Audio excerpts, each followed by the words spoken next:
verdade, Sônia Blott. E olha, quando a gente acompanha as discussões sobre clima no mundo, é importante que a gente dê aqui também para o nosso ouvinte, para o assinante do Band News TV, para o ouvinte da Rádio Bandeirantes, os nomes.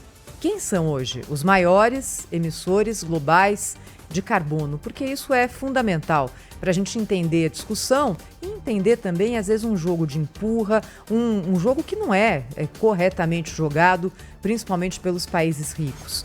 Em emissão total de carbono, qual é hoje o ranking? China, Estados Unidos, Índia, a Índia que disparou a sua emissão de carbono nos últimos anos, junto com o crescimento da sua economia, e a União Europeia. Nesses quatro, o bloco União Europeia e mais esses 3 países, hoje respondem por uma enorme parcela da emissão de carbono no mundo.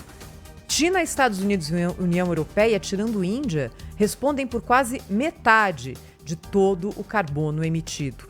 Quando a gente compara a emissão per capita, que talvez seja ali um critério um pouco mais justo para a gente entender qual é a participação de cada região na emissão de carbono no mundo, a divisão é a seguinte: o maior emissor per capita, de longe, muito de longe, Estados Unidos. Depois Rússia, depois Coreia do Sul, Irã, Japão, China, Indonésia, União Europeia e só aí o Brasil. E nesse caso, a China fica numa posição de menos emissão de poluentes per capita do que a posição global, justamente por causa da sua enorme população. Um outro dado aqui que é muito impressionante: a emissão de carbono per capita do cidadão brasileiro é 3 vezes menor que a do americano, 2 vezes menor que a do cidadão russo. Quando a gente olha quais são os setores que mais respondem pela emissão de carbono no mundo, de longe, de muito longe, energia é quem lidera hoje. 76% de todo o carbono que é jogado na atmosfera vem de geração de energia. E aqui a gente está falando de petróleo e de energia termoelétrica com a queima de carvão. A segunda atividade, lá embaixo, que mais emite carbono, mas uma disparidade gigante, percentualmente falando, é a agricultura, com 11%. A energia responde por 76% das emissões globais de carbono. Por que eu estou trazendo esses dados aqui? Ontem, a Samantha Pineda, advogada especialista em direito ambiental, chamou a atenção do nosso público para um fato muito interessante e contraditório. O fato de que, nesse ano, quem cedia a COP28 é Dubai, um país no Oriente Médio, um país riquíssimo, que tem a sua riqueza baseada na extração de petróleo, assim como toda aquela região.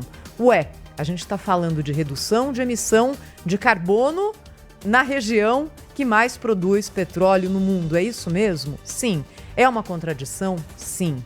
Por isso que a Samantha Pineda chamava a nossa atenção ontem por um desvio de discurso, que é muito perigoso. Porque o que tem sido colocado também na COP28, segundo o relato diário aqui da Sônia Blott, direto de Dubai, que existe hoje um discurso paralelo, sendo conduzido principalmente pelos maiores emissores de carbono, tentando responsabilizar a agricultura. Sabe quando você joga dados ali que confundem, dados que não são precisos, quando você não fez a sua lição de casa e aí você precisa jogar a culpa num terceiro? É isso que está acontecendo. Então, quando se coloca também a agricultura no mesmo balaio, a gente está entrando numa falácia. Hoje, emissão de carbono é igual a geração de energia não limpa. Petróleo e termoelétricas, carvão. Quando a gente olha para a base energética do Brasil, em que quase 80% da nossa energia é limpa, vem de hidrelétricas, energia elétrica, energia eólica e energia solar, a gente está muito à frente nessa discussão. Então também não vamos nos deixar enganar com o discurso daqueles que não estão fazendo a sua lição de casa e querem empurrar a culpa para outros países que têm ali matrizes energéticas mais limpas e que basicamente geram o alimento que é consumido no mundo inteiro. 8h09 e agora direto